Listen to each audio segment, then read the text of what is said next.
afternoon. I hope your day is going in a great way with God's presence guiding you as we get ready to exercise in His Word. I thank you for joining me on another adventure. Blessed Father, hallowed be Thy name. Thank you for your Word that is our strength, that is our beacon in this world of deception, this world of insurity. May we rely upon your Word, growing stronger in it every day, that our actions will be true and that we may please you and honor you. As you are worthy, as we thank you in Jesus' name. Amen. Yesterday we read about Matthew chapter 4, after Jesus came from the wilderness, dealing with the devil, and then finding the disciples along the way. We've learned about some of his travels and the impact he made. I'm going to read about 23, and we are going to put it on the video this time, because it was on there yesterday, but we need to look at the focus of what it said. And Jesus went about all Galilee, teaching in their synagogues, and preaching the gospel of the kingdom, and healing all manner of sickness and all manner of diseases among the people. We're looking at this verse again in a different light today. We're seeing the actions of Jesus. He is taking on the synagogues. He's taking on the old regime, if you will. That is, people who are stuck in their ways and their habits. And why that's significant is because, if you know, it's not easy to teach an old dog new tricks. If that's the case, then why do we love Jesus? Because as you grow older, you get stuck in your traits. And it's hard to embrace new things in your life or new situations. And as Jesus came to this earth and did the exact same thing that we do, we see how he handles it. With the preaching, the teaching, and the healing, he's focusing on the areas that there's needs, that needs his presence and needs our attention.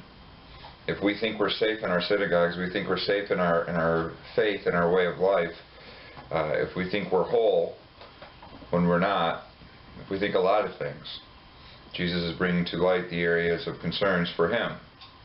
So why didn't he change governments? Why didn't he change kings? Why didn't he do a lot of things? Because he's reminding us what's important, that we need to change. That we can look at our day and go, oh, this is the most awfulest day ever, or the situation I'm in is awful. And it might be. But in the end, it's still you. It's still who you are.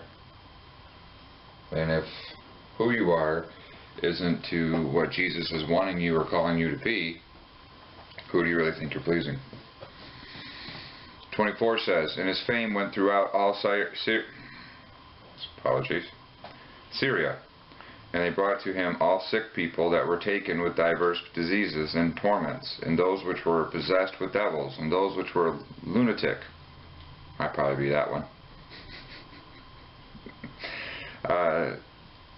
Diverse means different, devils means demons, and lunatics means crazy. It continues and says, and those that had the palsy, and I know you're going to do it, you're going to put on there and be like, we agree about the lunatic part, aren't you? And he healed them. Why we're looking at these verses to wrap up Matthew chapter 4, as we continue to learn Christ, is that Christ knows what we need. Christ isn't going to give us what we want, because what we want is usually contradictory to what we need. We need healment. We need to come to him. We need to be healed by him. And even though he did these great wonders, the significance of him doing them was to show us what the gift of being free from these diseases, free from these conditions and struggles in life that seem to torment our lifestyle or our ways of doing things. When we don't have peace, we don't have anything. And you can look in your world and see that that's true. People who have money, people who have things, people who have struggles, people who have a lot of things, or don't have a lot of things. If they don't have peace, they feel, they look lost. They look despaired. They look uncertain.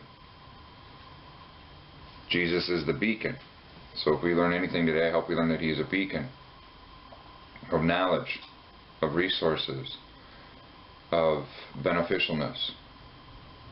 But what did they do for him to do? It said they brought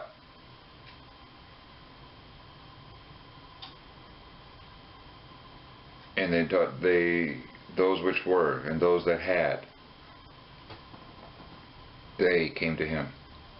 He made himself available.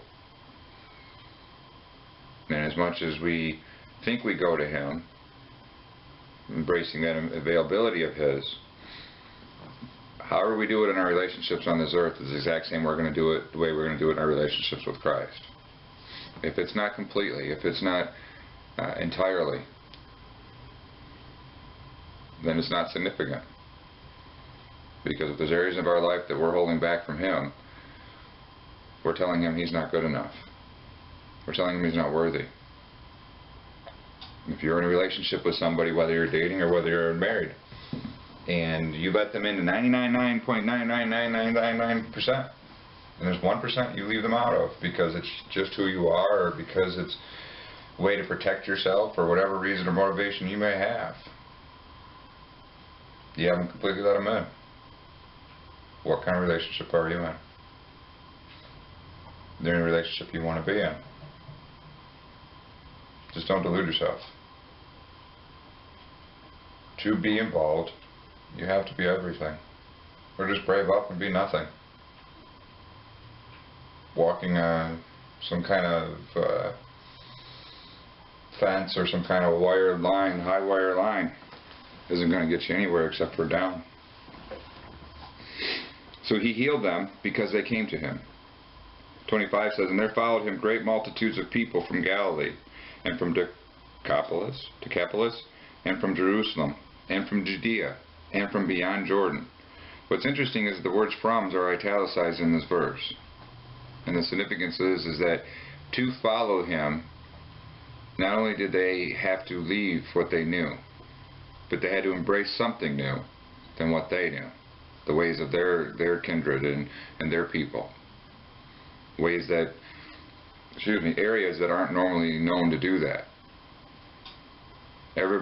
For all the people who know the Ebenezer Scrooge, the people reacting the next day were in complete shock because he went from what he was known to do. That is the effect that Jesus should be on us. To do the exact opposite of what we're known to do. Not because we have to, not because it's a commandment, not because it's a rule. Because he's worthy. And because you said you would. We also learned today, in 25, that he's impacting. He impacted people from Decapolis, Jerusalem, Judea, Jordan, Galilee. Not just one, not just two, not multitudes. He impacted. The thought of one person changing the world would be great. Jesus wasn't trying to. He was trying to be an impact.